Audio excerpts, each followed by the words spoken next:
591 cannabis. Yes, in fact, Senator are you going to have a meeting of the criminal subcommittee? He wanted this one, but the reality is it's going to have to go to finance from here. We need Okay, that was to get the it understanding. It wouldn't have to go to finance. According to the notes we have, You got a new note? is that the finance committee's asked for this. Okay. I will have to run get a file to defend that one properly unless y'all are ready to pass it on out of here. It's a great bill. Well, the concerns we had were whether the definitions mixed and matched too much with what we'd already done, and how it fit with the Department of Forensic Services with the way we can determine whether somebody's been using marijuana now. And Mr. Chairman, the intent is, of course, it would restrict the use of products that appeal to children through gummies.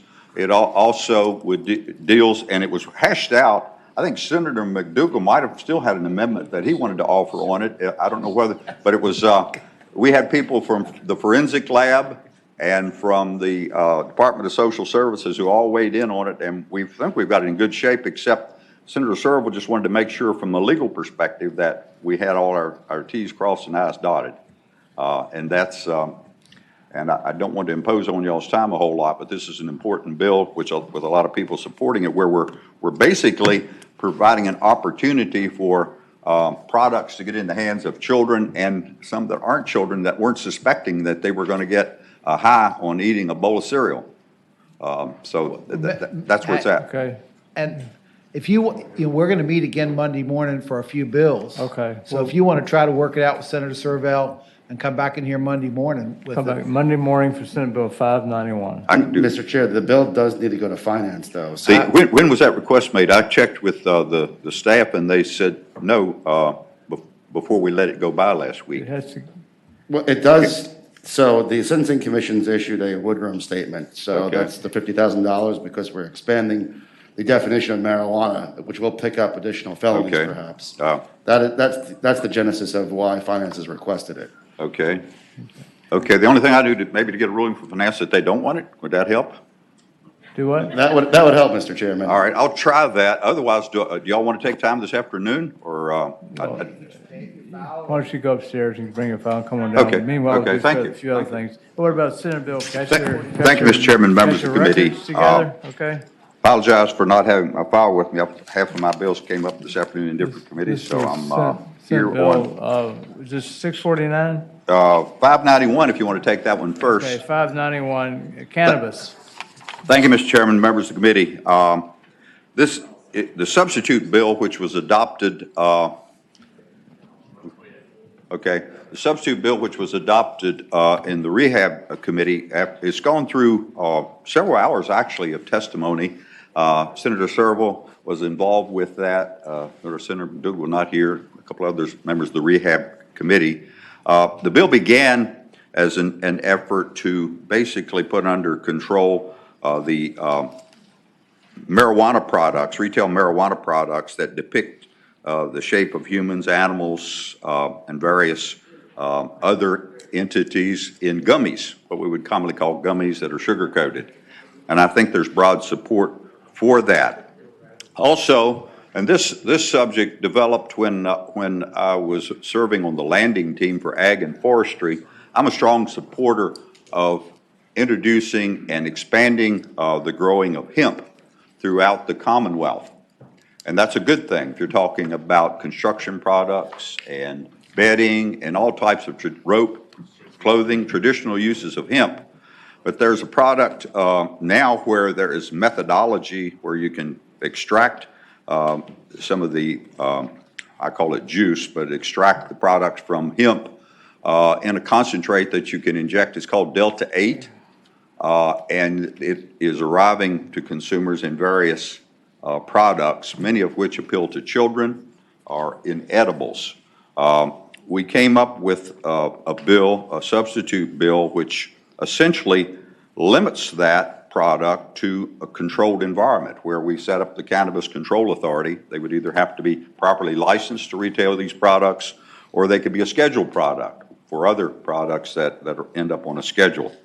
It could have been reported to the floor, but I think a couple of, particularly Senator Serval, thought that we could take it from the criminal subcommittee and maybe talk about it a good while and try to make sure we were okay with things. I feel like we're there, and also I represented that at that point I had a sheet of paper that said there was no fiscal impact. We since have like the Woodrum Amendment, which requires a more timely advancing, or if you don't advance it, it could stop right here. But I would hope you would look seriously at this.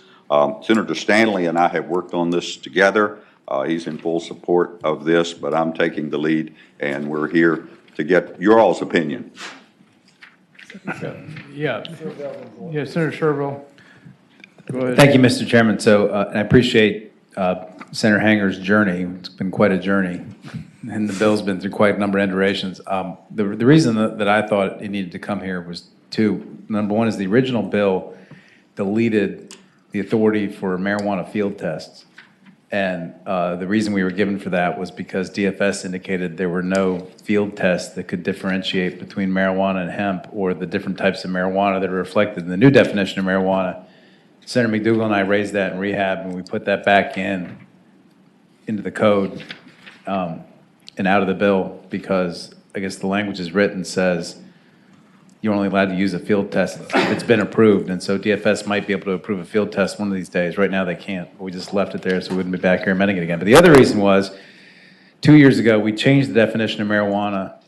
There was a bill I carried at DFS's request to differentiate marijuana from hemp, because DFS was having issues with that. So they created it. They wanted to define it as Delta 9. No, we got to meet Monday morning. I wanted to make sure this bill redefines what marijuana is. And before we stuck this into the code, I wanted to make sure that DFS was capable of testing whatever products they get, and they can differentiate this new definition of marijuana from hemp in criminal prosecutions going forward. And so I know Ms. Linda Jackson's here from the Department of Forensic Science. Is there an amendment to this bill? And I think we need to hear from her to confirm that the Department of Forensic Science will be able to support prosecutions going forward. Have we adopted the substitute, Mr. Chairman? I don't think we've adopted. It was Mr. Chair, adopted there is a judiciary substitute. It's one of the changes is mostly technical, dealing with THCA, the tetrahydrocannabinolic acid. Well, I would move we adopt the substitute. Yeah, I'm not sure. So moved. Does Second. everybody have the substitute? I'm not sure. Do we have it? I don't. So I I don't know have we it. passed Okay. some of the versions. Hand out the substitute.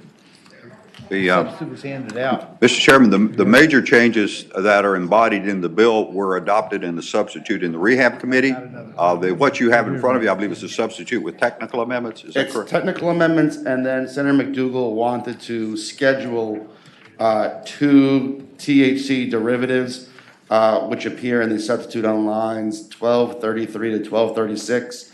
I could try and read them, but it's... Is there a motion to adopt the substitute?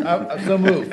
Yeah, all in favor of adopting the substitute, say aye. Aye. All opposed, no. Motion carries. All right, we got Mr. Chair, the something lines together. 1233 through 1236 look more like computer code than they do Miss- words. Mr. Chairman, those were ones in our conversations through the subcommittee, and Senator Serval and I asked DFS. They indicated that those two lines of computer code, as you referenced them, were schedules that were still hallucinogenic that should probably continue to be under Schedule 1, even though we took everything else out of Schedule 1. Okay, so we took a fairly small bill and turned it into how many pages? Mr. Chair, 50-page. 50-some pages. Mr. Chair.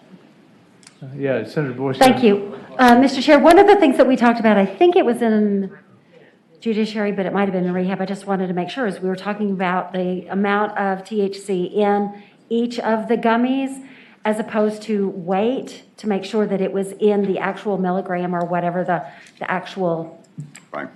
Mr. Chairman, Amount. I can speak to that. We have the Senator Hager. expert here, but that's included in the enactment clause, Okay. where it's 0.25 milligrams per serving for a certain size. Okay, let's hear the speakers, okay? Coming up. Thank you for being here. Yes, Linda Jackson, Director of the Department of Forensic Science.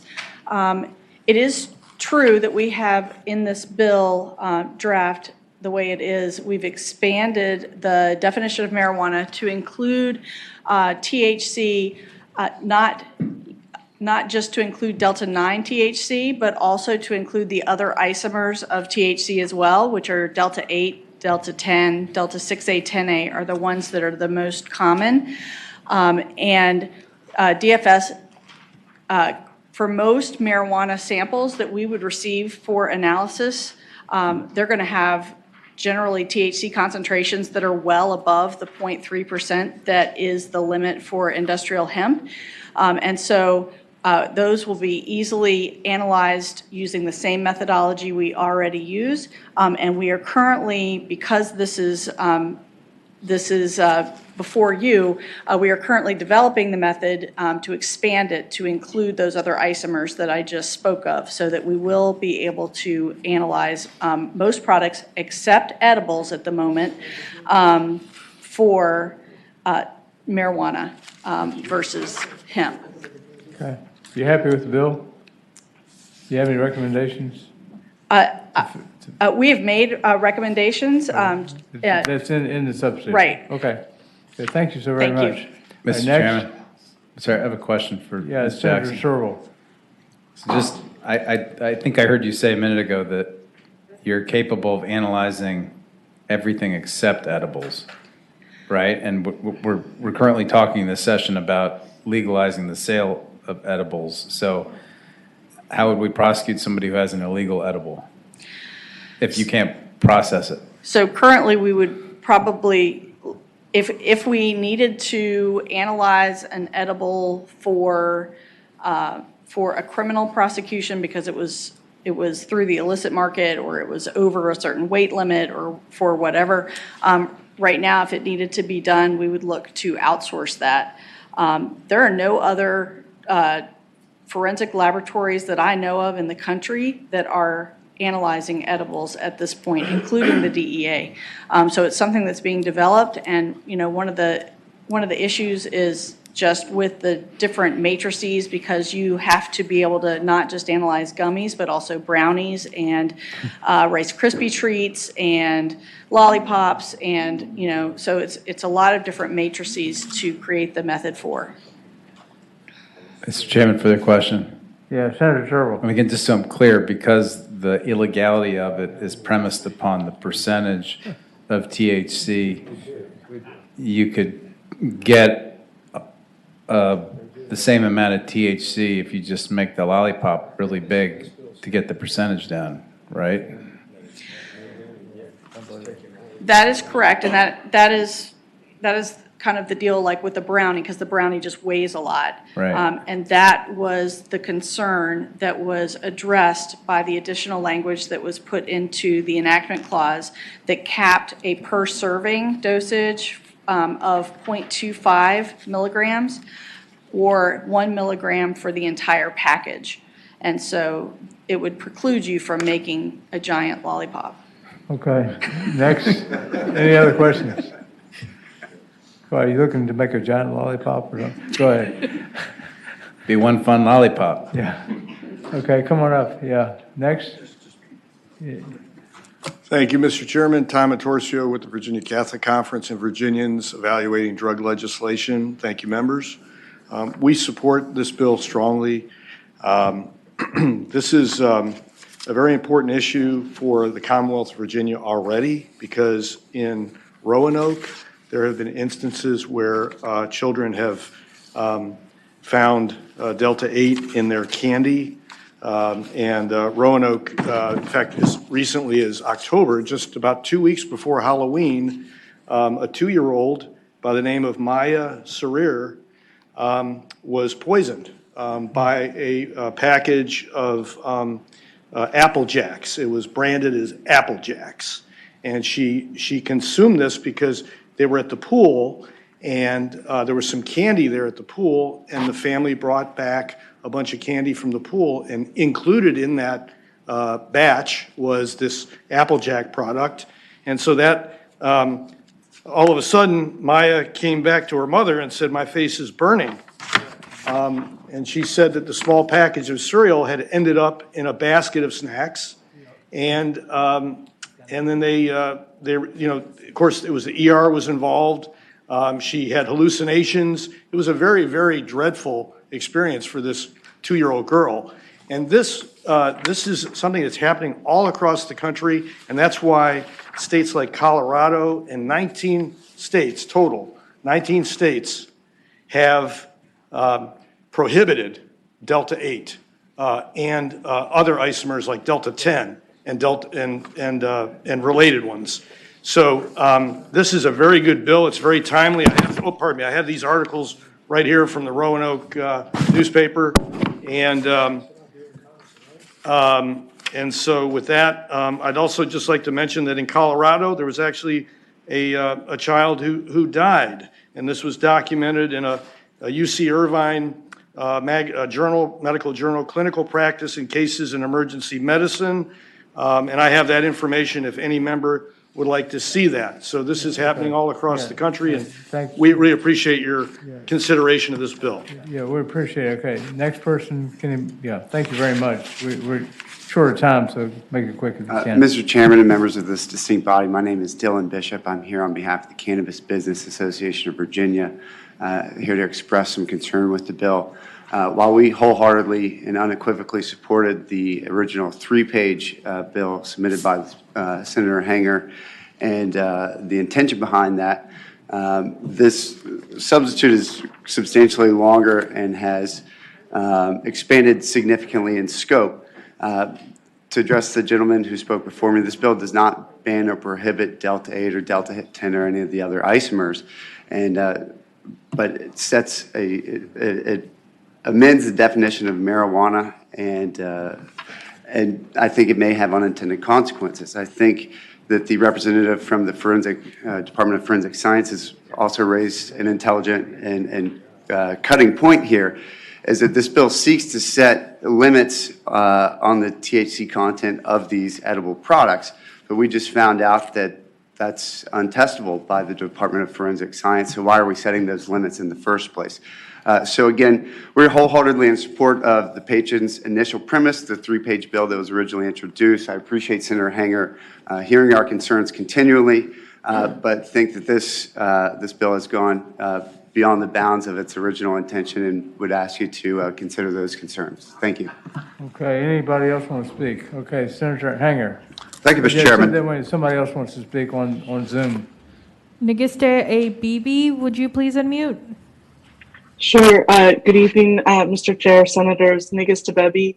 I am Vice President of Public Policy with Columbia Care, one of the licensed pharmaceutical processors in the medical cannabis program here in Virginia. I'm commenting today in support of this bill. I think that it wisely brings all forms of THC into a coherent and consistent definition so that it can be treated and regulated to protect consumer safety and to ensure that all consumers can be informed of what they're purchasing. And I will also just further clarify, it is very possible to test edibles for their chemical makeup, and I believe the Department of Forensic Sciences was speaking to field tests, which might be a different setting and more difficult for edibles, as the previous speaker mentioned, but we regularly test products in the medical cannabis program in a variety of formats to ensure accuracy in chemical composition and safety. And again, just thank you for considering this bill and ensuring a safe and regulated cannabis market in Virginia. So you support the bill, right? We support the bill. Yeah, okay, I just want to be clear. All right, next. Michelle Priola, would you please unmute? Hi, I'm an impacted parent. My name is Michelle Priola, and I'm calling in from Colorado, where we've experienced the Pandora's box of legalized marijuana here on our youth. My son was impacted at age 14 and started dabbing, smoking, ingesting gummies, especially the things that looked cute and like candy. He went into psychotic states, and this 5-year addiction, we needed to send him away to a recovery center and have spent over $60,000 to bring him back to health. He is now 19 years old, still struggling with an addiction. It's really stolen a lot of his free will and his ability to work Are you in And his favor of the ability. bill or are you against the bill? I am in favor of the bill. I Okay. think as much regulation as possible. Okay. Mr. Chair, this Appreciate is it. a terribly complex Yeah, thank bill. you. Thank you very much. It has to go to finance. I would move that it has to go to finance if we report it. I move we report and re-refer to finance with the understanding that we're going to have to continue to work on this. Right. Second. Yes, it's been moved and seconded that the substitute be reported and re-referred to finance where we'll work on it even further. All in favor of the motion, vote aye. All opposed, no. Ayes 14, no zero. Okay. Senator Hanger, what else you got? Thank you, Madam Chair, members of the committee. Senate Bill 591 deals with cannabis. Two elements to it, basically. The first one is it prohibits the use of gummies for cannabis products. It's been a real safety issue for children, these edibles shaped like humans, vehicles, animals, or fruit. The other issue, which has been very complicated to put in the bill, and is categorizing certain products, hemp products primarily, that are more than 0.3% THC in the same category as marijuana. This would include, previously we've had Delta 9 in that. Now the THC 8 products would also be included in that. Madam Chair, this has been scrutinized quite a bit, and while we were sitting here, David May from the Rehab Committee, who staffs that, discovered that we have a clause, an enactment clause that needs to be replicated within the bill at 3 different locations. So it required a substitute, which he drafted, which I can turn over to our staff here, and you'll probably have it on. You got it in your system? Oh, good, good. Well, I'll just read what the phrase is.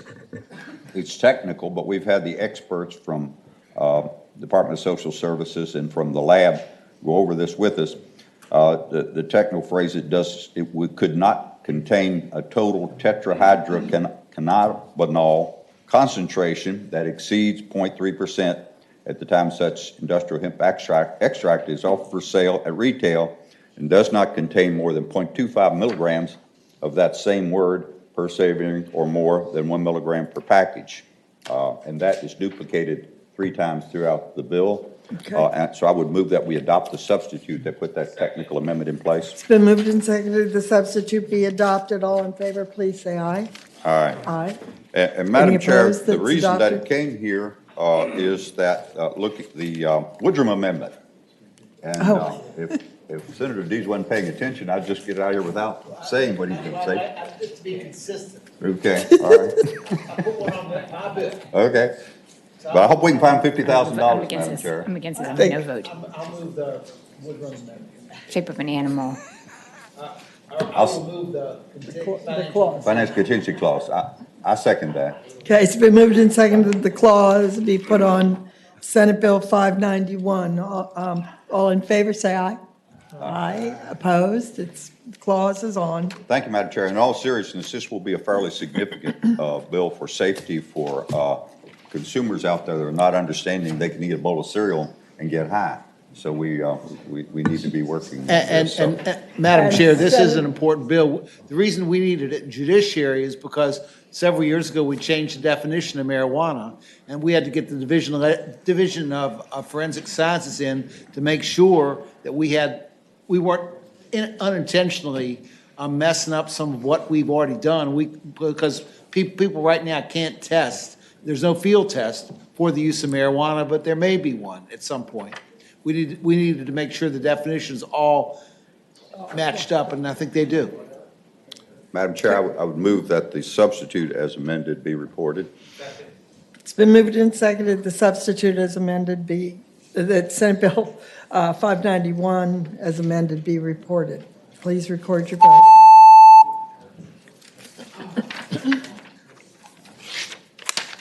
Ayes 15, no zero.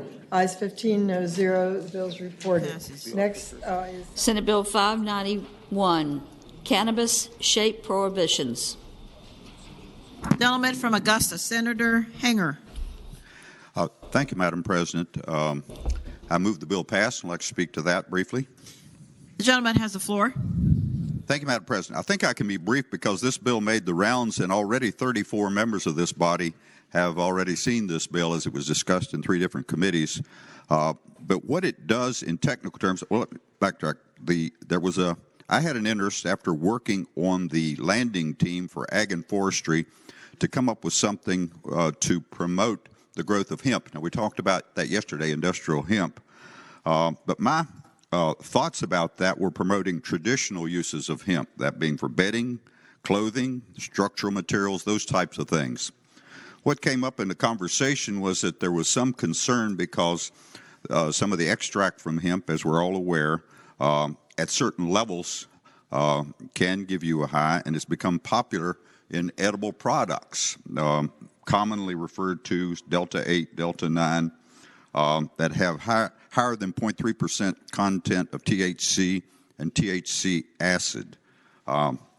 There have been situations where young people, unsuspecting, have eaten these gummies. The senator from Franklin had already prepared a bill, as I was getting ready to prepare a bill, which basically would make the distribution in retail outlets of these gummies that are laced with this THC and THC acid illegal. We talked about it, and he allowed me to take that bill rather than getting another one drafted. And much to the chagrin of the senator from Prince William, who chairs the subcommittee in rehab that was reviewing this, I changed it from a 1-page bill to a 59-page bill before I arrived at his committee early one morning, after he had already allowed me to go first.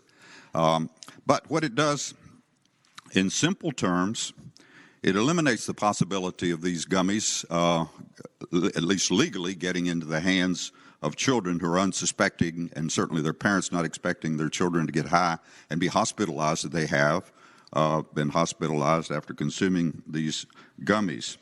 Further, it addresses the content of the THC and THC acid, which can be legally in these products, commonly referred to as Delta 8, in the outlets. And that would restrict them to legally to a content of no more than 0.3% THC and THC acid, and it would also restrict the individual servings to 0.25 milligrams, and in a package of a properly labeled package of 1 milligram per package. I hope it would be the will of the majority here to pass this bill. Thank you, Madam President. The question is, shall the bill pass? Those in favor of passage will record their votes aye. Those opposed, no. Are the senators ready to vote? Have all the senators voted? Does any senator desire to change their vote? The clerk will close the roll. Ayes 40, no 0. Ayes 40, no 0. The bill Take your passes. seats, find a place. We're going to be brief this evening. We have a lot on the docket and a heavy topic, so if you can find a seat and keep your talking to a minimum. I'm going to give a couple ground rules for this evening. First, we're going to be taking up Senator Hanger's bill, and then we'll follow with Senator Evans' bill. We're going to give 12 minutes to each side. If you are supporting or opposing and someone has similar comments, I expect you to be very brief, okay? All right, just so everyone's got that clear. So first, we will start with Senator Hanger's bill. Thank you, Madam Chair and members of the committee. I have Senate Bill 591, which started out as a 1-page bill, and now I think it's 59 pages, but I can summarize it very quickly for you because I know y'all have had a long day, and I don't think we will need 12 minutes on either side. I became concerned, and Senator Stanley and I actually had a bill that was looking at gummies that contain high doses of the hemp in the technical, the THC and the THC acid, and they are sometimes in shapes with sugary coatings, different shapes that children have ingested. I think it's candy. It looks like candy. And so he had a bill along that line, and I wanted to do that, but I also wanted to go a little further and look at some of the Delta 8 products that are showing up in the marketplace. So the bill, as it's there, and the reason why it became a longer bill is because you had to address all of the sections that pertain to this. I don't want to complicate it and inject it into the debate you are going to have about the legalization of marijuana and all that's going to be set up there. What I'm trying to do from a safety precaution in access to these products to the general public that may confuse them with something that's just good to eat, that we would basically not allow these gummies that are in the shape of animals and different things like that, humans and toys and what have you, that and coated with sugar that children could ingest accidentally and have in Virginia and gotten very sick and high. In other states, there have actually been deaths. So I think that's something we want to do. So that's the first thing.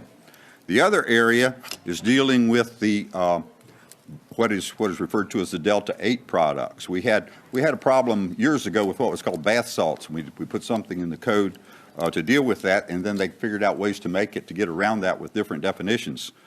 So what we ended up going in the bill that has in front of you, which has a whole lot of pages, but it all comes down, and counsel can help you with that because he struggled not only with the large bill that consumed a couple trees for Senator Eben, but 59 pages for me. It just has certain sections that repeat the same things over and over again as you go through. But what it comes down to is that we're going to have precise recognition of amounts that you cannot have. So what we're going to say is that you can't have a product for general sale that exceeds 0.3% per 0.25 milligrams of THC or THC acid, and that is further limited by the amount of the packaging, the total packaging that you'll see in the enactment clause. If y'all have technical questions, I'm not an expert on this. I just wanted to accomplish those two things. I've seen, and you have probably seen, stores advertising this along the way. There are lots of issues with it. You can go online and you can order cereal that looks like other cereals that will get you high, eating a bowl of cereal. And those are a problem. Madam Chair, that's what the bill is about. Thank you, Senator Hanger. I see any questions from the committee. I see Delegate Adams. Thank you, Madam Chair. Speaking to the bill when it's appropriate. Do we have any questions? All right, go ahead, Delegate Adams. Thank you. Senator Hanger, I just want to say how much I appreciate you putting in this bill. This was the problem with Delta 8 specifically is a problem I brought up last session after one of my patients got accidentally high. I think that's very well crafted. It covers all of the important pieces. I think this is good for Virginia. I wouldn't change it. It's a great bill, and I appreciate it so much, and so do my patients. Thank you. We did go through 3 different committees, several hours of testimony, and a lot of David's time in crafting it this way. So I owe a lot to him from the technical aspect. Thank you, Senator Hanger. We're going to go ahead and take support, then opposition. And I'm going to remind everyone, brevity is an art form, and please keep it that way. Those in support.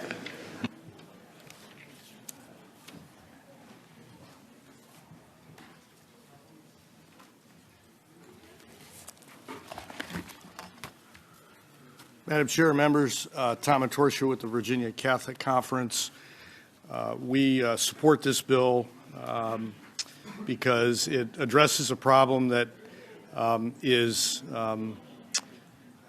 currently plaguing the Commonwealth. As you may be aware, I'm sure many of you are aware, in places like Charlottesville and in Richmond, the poison control calls are doubling, and that is largely attributable to Delta 8 in the form of edibles.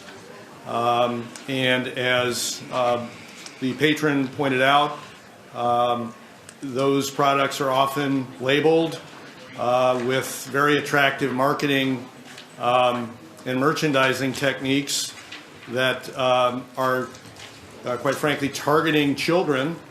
So some of the products, as the Senator alluded to, are marketed like children's cereal, like Rice Krispies, Trix, Cap and Crunch. And so this bill is a positive step to make some mitigation of the damage that's being done right now. And we thank him for bringing this important proposal forward. Thank you.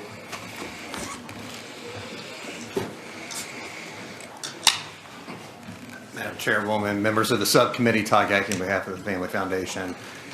We believe this is a timely bill. We support it, and thank you. We appreciate it. Madam Chair, members of the subcommittee, Josh Humphries with the Attorney General's Office. We support the bill. Anyone in opposition to the bill?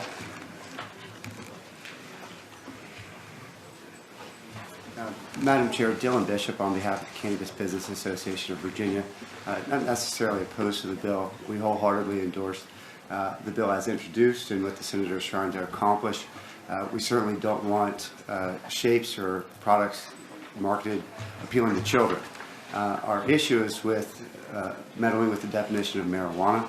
If we're really trying to target these synthetic cannabinoids, we'd suggest amending the definition of industrial hemp to exclude cannabinoids that don't naturally occur in the plant. So we'll leave you with that, and thank you for your time. My name is Joseph Domino with Gourmet Hemp Foods. We particularly deal with hemp seed oil. I would like to see in the bill the 3 GRAS notices for hemp seed oil, protein, and shelled seeds. It's not recognized in there. So with a commission, with a broad wand, I just want to make sure we have security. I do have a 1-page statement, and I'll run through it pretty fast. Before I do, I want to recognize Mr. Wright and Senator Ruff for being on the forefront of this industry. They both attended the first Virginia State Hemp Field Day, so thank you so much for your long-term support. Here's what's at stake if the cannabidiol hemp market is abolished. The economic security of thousands of Virginians will be wrung out like a rag, who've deployed their hard-earned dollars to revitalize small farms and rejuvenated failing strip malls. What's also at stake is the loss of American values. To quote Thomas Jefferson, agriculture is our wisest pursuit because it will, in the end, contribute most to wealth, good morals, and happiness. This crop and its profitable potential for small farmers has brought individuals and families back to the land. It will be unwise to prohibit citizens from pursuing an agricultural endeavor such as this. A yes vote for this bill is a vote against wealth, good morals, and happiness. At a minimum, this bill should protect CBD establishments, those Virginia citizens who grow, process, test, and retail all within the state of Virginia. This would boost agritourism and ensure closed-loop production, making it easier to regulate quality CBD products. American citizens simply want to retain their rights to say what they want, to wear what they want, and to grow, sell, consume what they want. The experts within the CBD industry are the activists and entrepreneurs who've given years of their lives to establish their businesses and customer bases. The experts are not this committee, are not normal and the scheming pharma lobbyists, and are not ill-conceived spin-offs of the Board of Pharmacy. A no vote for this bill is a yes vote for American freedom and the preservation of every citizen's constitutional rights and inalienable rights to life, liberty, and property. Thank you. My name is Graham Redfern. I run and operate Redfern Hemp Company. We're out of Caroline County. And I look at this bill and I'm looking at the definition of marijuana and the redefinition of industrial hemp. We sell a federally legal product under federal laws and also Virginia current laws. But with this bill, I've got 10 employees that are going to be scared for their jobs because the definition of hemp at 1 milligram per package. So we sell to fathers, grandmothers. Y'all probably know a lot of people who use CBD. Our CBD products under this bill and the definition that is going to be redefined will be gone. This will be an illegal product to sell. It is not intoxicating. It has a very minute amount of THC. So I really think that we need to look at how we're redefining hemp here and not pulling in the big market where you've got thousands of farmers, small businesses trying to make it on the non-intoxicating side and then dragging in this with new marijuana laws.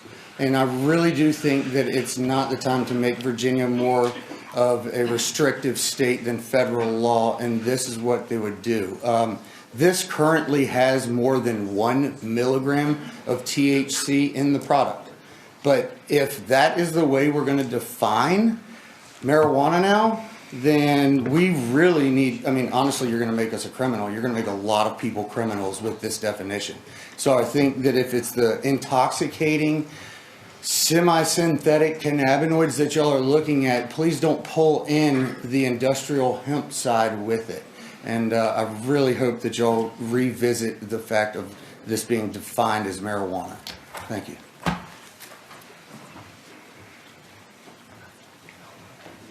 Good evening, everybody. My name is Scott McStacy. I'm a hemp farmer here in Virginia. I also own a business that sells hemp extracts and different things. I am not against this bill in principle, and I'm not against the idea of separating intoxicating cannabinoids from non-intoxicating cannabinoids. Now, what that means, if you don't understand, which I think a lot of people really don't, because this is relatively new stuff, you know, we're all learning. And I know you guys are all learning at a very fast pace, and you have to, because this is very important to get this right. This is a free market. This is a free market economy. Hemp, as defined under federal law under the 2018 Farm Bill, is anything that is made from a source material that is less than 0.3% total THC by dry weight volume. In other words, if it's made from hemp, it's legal federally. Now, there are two major different areas of cannabinoids. There are, as we know, the intoxicating cannabinoids like Delta-9 THC, which is what the legalization is about regular Delta-9, which is in marijuana. Delta-8, which is a form of THC. It's a cousin, it's an isomer. It's not technically synthetic, but it is different. And it is intoxicating to a degree. There are other ones. There are other intoxicating cannabinoids. But there are also a ton of non-intoxicating cannabinoids which are federally legal that are perfectly fine. They're basically nutritional additives. And that's actually the way the FDA is kind of, so eventually will come down on that. But, you know, the non-intoxicating cannabinoids are not anything to fear, first of all. They help people. CBG is a great example. I take it, and I have a couple of different issues that I use cannabinoids for. It really helps a lot with anxiety and different things. And I just feel like we need to understand, before we make these decisions, we really need to understand that there's a big difference between the two. There's a big difference. And I think we just need to keep that in mind. Mr. McStacy, I believe Delegate Adams has a question for you directly. Absolutely. Thank you, sir. And I guess I would just preface, I don't even know if it's a question. I would consider myself somewhat a subject matter expert in this. So I think what has been said so far by the various people are misunderstanding the bill and the contents of the bill. This bill does not prevent hemp farmers from growing consumable hemp. It does not fly in the face of federal law. In fact, it reiterates federal law. Federal law goes on dry weight. And so dry weight is a particularly unusual measurement given that what we're making are consumable products. So ultimately, although you might have a dry weight here, by the time you get to consumable products, it completely changes the infrastructure chemically. So a couple of things. One, you should know, as all people should know, that any form of a ingestible hemp product, whether you call it CBD or a CBG or CBN, any of these products, they are psychogenic, which is why they were regulated initially in the medical CBD program. Psychogenic meaning it has an effect on the brain. It is not intoxicating at particular levels, but it is psychogenic. So that is important to understand. It does have an effect. There is a need for some regulation. The federal Farm Bill allows for products to be made into CBD that are not intoxicating per se, although when you get to a full spectrum CBD, that is intoxicating for some people depending on the variation. And because it's so wildly unregulated, some people are getting very intoxicated from some of the CBD products. So it does not eliminate any crops that you're growing for this production of ingestible hemp. But there are a lot of variations that I think are being left out in the conversation, and I'm just asking you, do you think that anything that I'm saying to you about the federal hemp law is inaccurate? No, I don't. But I do think that, we have to keep in mind that, these cannabis in general has been with us for 12,000 years on this planet. It was a native species 12,000 years ago, and humans started to cultivate it. And for 12,000 years, we've used it for food, fiber, and medicine. Yep. And I don't think, just because the last 84 years they made it illegal doesn't change the fact that it has been what it has been and what it will be.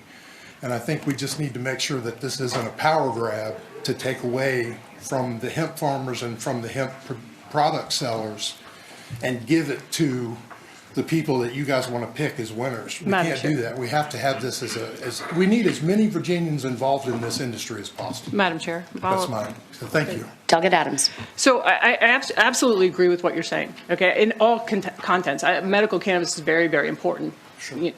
In particular, of course, adult use is another thing we're talking about. Right. But I think what's not happening here is an attempt to do a power grab of any kind.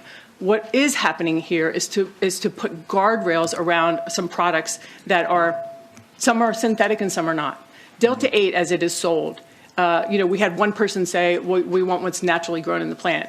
The amount of Delta 8 in a natural plant is so minuscule. You have to use very toxic solvents, right? So it's very different, and so we're trying to regulate that. Delegate Adams, if you could pause for one moment. Sure. When we're doing committee, go through the chair as you speak to the delegate. Thank you. I'm sorry. Yeah. Thank you, Madam Chair.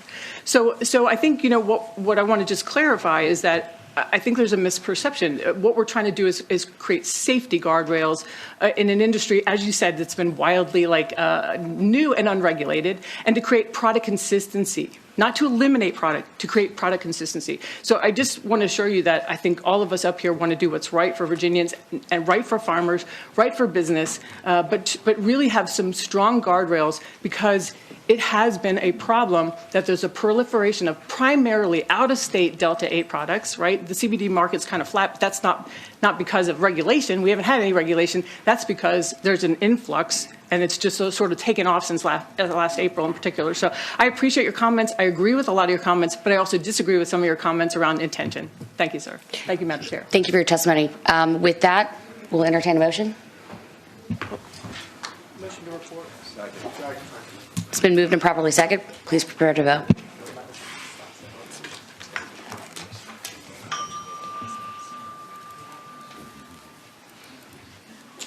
That bill reports out by a vote of 8-0. There's a report from General Laws Subcommittee number 5. Delegate Lady Chair Brewer, do you have a report? Yes, Mr. Chair. Subcommittee number 5 met earlier this evening, and we were able to gladly report Senator Hanger's bill, Senate Bill 391, I believe, and 591. I'm sorry. There's 291s here. And I would move that we report that bill. Okay, was Came out that of the subcommittee 8-0. was that a recommendation to report and refer to appropriations? I did not have a letter, but if that's the request of the chair, I'll gladly do so. Okay. All right. Well, I thought I had a note that needed to go to appropriations. Did you have anything? Okay. All right. All right. So, all right. I'm mistaken. That does not need to go to appropriations, unless someone wants to correct me.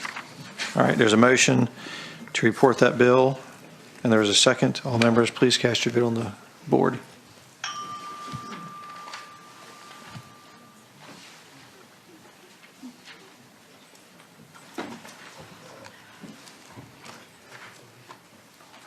Delegate Wampler, your vote is not recorded. Delegate Robinson, yours is not reported. Delegate Torian.